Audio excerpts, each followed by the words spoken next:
A new sheriff in town, you may say. Senate has confirmed the appointment of General Christopher Musa as the new Minister of Defense. Two unanimous resolutions that stood out at the exercise are: the killings must stop and no more ransom payments to kidnappers. Let's hear Lamieli. Who authorized the withdrawal of soldiers 30 minutes before the operation that saw to the kidnapping of the MAGA, 25 children in MAGA? Now that we are debating on the propriety of having community-based police, state police, etc., I want to know the position of the incoming minister. What are you going to bring to bear based on your experience at the operational level to the policy level so that Nigerians can go to sleep with their two eyes closed? When people can no longer go to their farmland, yet nobody is occupying the farm, but for anybody who goes does not come back home, can you look at that sector?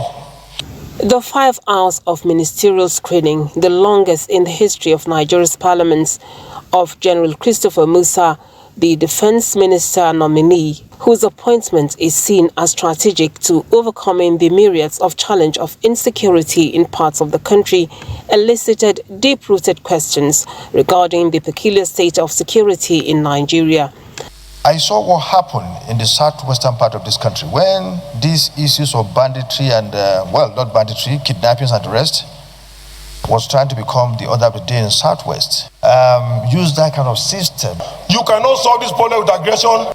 The military must go back and review the civil operational manual, which engage legitimacy, engage interpersonal relationship, engage talking to each other. We don't know whether it is true that some people who have voluntarily surrendered to work for the federal forces are being reabsorbed into the intelligence gathering of our system. Is it correct? One issue that has brought Nigerians together is the nomination of Musa as Minister of Defense. Aware of the high expectations on this mandate, General Musa's answers were laced with renewed hope. But he says we have to be practical to overcome the challenge. I think one mistake we make is we think the armed forces can solve all the problems.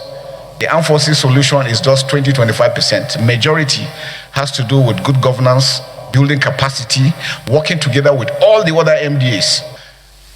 The terrorists that we're dealing with think Nigeria is so rich that when they come to Nigeria, they can make it. So anything they are doing anywhere, their target, end state, is to come into Nigeria. And that's why it's important that we must make sure that we secure our borders and deny them the entry. One thing that is most impressive is the fact that you are against negotiation with terrorists. This Senate is against negotiation with terrorists. The nomination of General Christopher Musa is hereby confirmed as a minister of the government of the Federal Republic of Nigeria. Before the commencement of the screening, Senate passed for second reading bill that prescribes death sentence for kidnapping. There is hardly any region of our country that no kidnapping cases are reported. This development has instilled widespread fear in communities, undermined national economic activities and agricultural output, interrupted children's education, bankrupted families due to payment of ransom, claimed countless innocent lives, as well as overstretched our security forces. Also passed at second reading is the Legal Practitioners Act Repeal and Reenactment Bill, with provisions to reform law practice in Nigeria. Meanwhile, Senate has commenced investigation into the Safe School initiative as the ad hoc committee vows to uncover sharp practices in the funding and implementation. Federal Minister of Finance was tasked with managing the initial Safe School Fund. Reports show that over $30 million were mobilized between 2014 and 2021. The report of the committee will be submitted in 6 weeks.